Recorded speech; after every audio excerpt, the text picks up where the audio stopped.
டே 7 of புத்து medicine. நம்ம வழக்கம் போல் சேவை காலை போயிட்டு கழுவிட்டு நம்ம மருந்தை போட்டோம் ஃப்ரெண்ட்ஸ். இன்னமும் வீக்கம் சரியாகவே இல்லை, என்னன்னு தெரியல. நம்ம கல் போத்திரம் தான் கொடுக்கணும் போல். மற்றபடி நான் தொடச்சிட்டு தான் மருந்து போட்டேன்.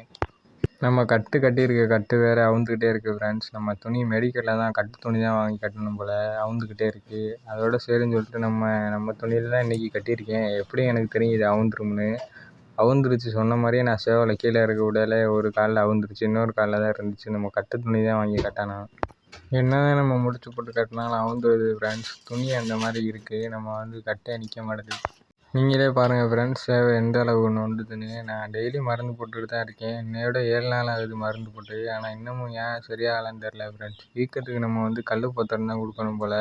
வீடியோவில் பாருங்கள் ஃப்ரெண்ட்ஸ், அந்த துணி அவுந்துருச்சு.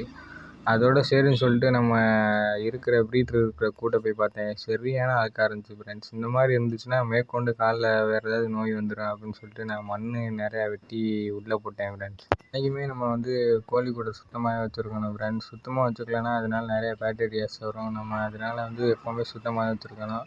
அதோட மண்ணை வெட்டி நல்லா சலிச்சு எடுத்துகிட்டு உள்ளே கோழிக்கூட்டில் கொட்டிட்டேன் ஃப்ரெண்ட்ஸ். இப்போ எதுவுமே குத்தாது, நல்லா பஞ்சு பஞ்சுன்னு தான் இருக்கும். நாளைக்கு வீடியோவில் சந்திப்போம்.